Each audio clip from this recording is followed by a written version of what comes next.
Hello friends and students, this is Akshay Gupta and welcome to ATC Academy। जैसा आपको पता है हमारी फ़िज़िक्स की क्लासेस स्टार्ट हो गई हैं क्लास 12th के लिए। उसमें आपको मैंने 2-3 क्वेश्चंस पढ़ा चुके जिसका वीडियो मैंने डाल दिया है। नेक्स्ट वीडियो आज जो आपके गॉस के प्रमेय से नेक्स्ट क्वेश्चन की गॉस का प्रमेय देखिए, आप इसमें लिखा हुआ मोस्ट इंपॉर्टेंट क्वेश्चन है। ये आपके एग्जाम पे कई बार पूछा गया। गॉस से रिलेटेड 3 क्वेश्चन जो आपके एग्जाम पे आते हैं। पहला जो गॉस का प्रमेय वो आज अपन करने वाले हैं।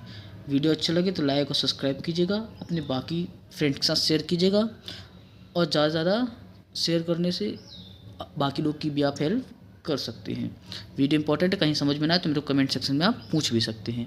तो देखिए गॉस का प्रमेय है, या तो आपके एग्जाम पे 2 प्रकार से लिख के आता है। या तो लिख के आता है गॉस का प्रमेय लिख कर सिद्ध कीजिए, या तो डायरेक्ट आपको गॉस का प्रमेय लिख के जाता है सिद्ध कीजिए फाई बराबर सरफेस इंटीग्रेशन ई डॉट डी एस या 1/एप्सिलॉन नॉट क्यू, या आपको स्टेटमेंट लिख के आती है।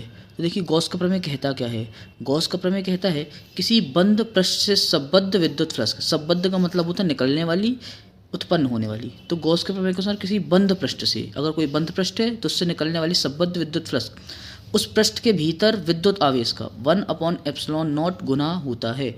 माना मैंने, जैसे आपके पास ये दिख रहा है, क्या है, ये पृष्ठ है, इसके अंदर केंद्र O है जिस पर मैंने बोला कोई +Q आवेश स्थिर है। मैंने बोला इसके अंदर क्या है, +Q आवेश स्थित है। इसके मध्य बिंदु से r दूरी पर क्या है, एक बिंदु P है जिस पर हमें विद्युत क्षेत्र की तीव्रता की गणना करनी है। ठीक है, तो अगर हमें किसी भी पृष्ठ सरफेस पर विद्युत क्षेत्र की तीव्रता की गणना करनी है, जिसको मैंने क्या बोला, सरफेस को S बोल दिया, तो हम इसे एक बार में नहीं ज्ञात कर सकते। हमें इस पृष्ठ को छोटे छोटे पार्ट्स में डिवाइड करना पड़ेगा। जैसे आपने अभी 11th में पढ़ के आया है कि हमें कुछ कार्य करना होता तो छोटे पार्ट्स में डिवाइड करना होता, वैसी सेम एज इट इज है। किसी पृष्ठ पर हमें विद्युत क्षेत्र की तीव्रता चाहिए तो हमें छोटे छोटे पार्ट्स में क्या करना पड़ेगा, डिवाइड करना पड़ेगा। जैसे ही मैं डिवाइड करूँगा तो मैंने माना एक छोटा सा भाग क्या है, ds, एक छोटा सा भाग क्या है, ds है। तो देखिए यहाँ पे थ्योरी लिखी हुई है। गॉस का प्रमेय क्या बोलता है, किसी बंद पृष्ठ से संबद्ध विद्युत फ्लक्स पृष्ठ के भीतर स्थित आवेश का 1/एप्सिलॉन नॉट गुना होता है। अब देखिए चित्र में कैपिटल S एक पृष्ठ है, ये मैंने अभी आपको बताया। इसके केंद्र O पर +Q आवेश स्थित है। इससे r दूरी पर एक बिंदु P है जिस पर हमें विद्युत क्षेत्र की तीव्रता। तो अब विद्युत क्षेत्र की तीव्रता का फॉर्मूला कल भी मैंने आपको बताया था पिछले वीडियो में, क्या होता है, E बराबर 1/4πε0 Q/r²। ये मान आपको याद करना पड़ेगा, ये आपको हर क्वेश्चन में काम आने वाला है। ये आप याद कर लें भाई कि विद्युत क्षेत्र की तीव्रता E बराबर होती 1/4πε0 Q/r², और विद्युत क्षेत्र की तीव्रता का मात्रक होता है N/कूलाम। अब हमें ds से संबद्ध विद्युत फ्लक्स, हमने आपको बोला भाई संपूर्ण पृष्ठ से संबद्ध विद्युत फ्लक्स निकालना है, लेकिन संपूर्ण पृष्ठ के हम इकट्ठा नहीं निकाल सकते। हमें क्या करना पड़ेगा, इसे छोटे छोटे पार्ट्स में डिवाइड करना पड़ेगा। तो पहले मैं निकालूंगा कैसे, ds से संबद्ध विद्युत फ्लक्स। विद्युत फ्लक्स का फॉर्मूला होता है d फाई। अच्छा किससे निकाल रहे हैं, ds से निकाल रहे हैं, तो निकलने वाली फ्लक्स की भी कितनी होगी, d फाई।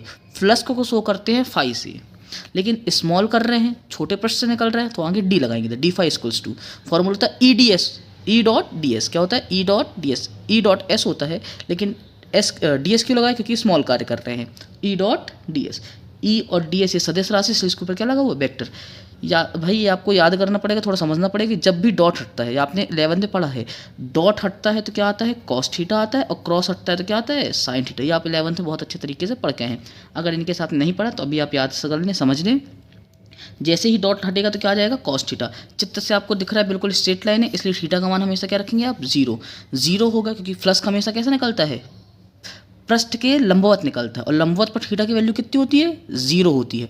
कोई भी पृष्ठ है तो उस पर फ्लक्स हमेशा कैसे निकलेगा, उस पृष्ठ के लंबवत दिशा में निकलेगा, तो थीटा की वैल्यू कितनी होगी, 0 होगी। तो हमने 0 जैसे ही यहाँ रखा, कॉस थीटा, कॉस 0 की वैल्यू आप जानते हैं 1 होती है। तो फाइनल आंसर हम आया D phi equals to E D S. अब हमने अभी क्या किया, डी फाई निकाला। अब हम बोलेंगे भाई संपूर्ण पृष्ठ से निकलने वाला पृष्ठ। अभी हमने किससे बात की थी, हमने बोला था अभी छोटा कार्य करेंगे, छोटे फ्लक्स की बात करेंगे। अब बात करेंगे संपूर्ण पृष्ठ की। जब हम संपूर्ण पृष्ठ की बात करते हैं तो क्या डी एस फाई की जगह क्या आ जाएगा, फाई आ जाएगा।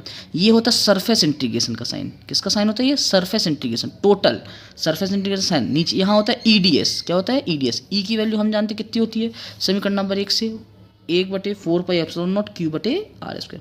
ये मैंने एज इट इज रख दिया, ये क्या कर दिया, डी एस कर दिया। ये देखिए डी फाई बराबर ये लिखा था, ई की जगह हमने वैल्यू रखी थी, डी एस आ गया। इस पूरे में क्या लगा दिया मैंने, सरफेस इंटीग्रेशन लगा दिया। किसके सापेक्ष हमारा समाकलन हो रहा है, सरफेस एस के सापेक्ष। तो एस वाली वैल्यू बस अंदर रहेगी, बाकी सभी कांस्टेंट की तरह काम करेंगे तो कहाँ आ जाएंगे, बाहर आ जाएंगे। जिसके सापेक्ष समाकलन होता है वो बस समाकलन के अंदर होता है, बाकी वैल्यूज कहाँ आ जाती है, समाकलन के बाहर। तो देखिए एस कहाँ पास दिख रहा है, सिर्फ डी एस के पास दिख रहा है, बाकी 1/4πε0 Q/R² ये सब क्या है, कांस्टेंट। ये सब कहाँ आ गए, बाहर आ गए। अंदर कौन बचा, एस। अब आप जानते हैं बहुत सारे डी एस को मिलाओगे तो क्या बन जाएगा, पूरा सरफेस बन जाएगा। पूरा सरफेस मतलब क्या, गोले का क्षेत्रफल। बहुत सारे हम जैसे ही हमने बहुत सारे डी एस को मिलाएंगे तो क्या बन जाएगा, पूरा गोला बन जाएगा, मतलब सरफेस बन जाएगा। और सरफेस मतलब गोले का क्षेत्रफल। क्षेत्रफल कितना होता है गोले का क्षेत्रफल, 4πr²। गोले का क्षेत्रफल होता है 4πr²। 4 से 4 कट गया, पाई से पाई कट गया, r² से r² कट गया। क्या बचा हमारे पास, फाई बराबर Q1/ε0 इंटू Q। यही होता है कि क्या, किसी बंद पृष्ठ से निकलने वाला फ्लक्स उसके अंदर स्थित आवेश का 1/ε0 गुना होता है। यही आपके गॉस का प्रमेय है। अगर अच्छा लगा हो, समझ में आया हो तो बहुत अच्छी बात है। अगर कहीं पे कन्फ्यूज़न हो तो आप वीडियो को दोबारा देखिए, बाकी फ्रेंड्स के साथ शेयर कीजिए। मिलते हैं नेक्स्ट क्वेश्चन के साथ।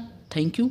ये अपना भी चैप्टर फर्स्ट चल रहा है, इसी प्रकार अपन और भी आगे के चैप्टर ऐसे ही वीडियो के माध्यम से पढ़ेंगे। मेरे चैनल को लाइक और सब्सक्राइब करके ज़रूर जाइएगा। Thank you.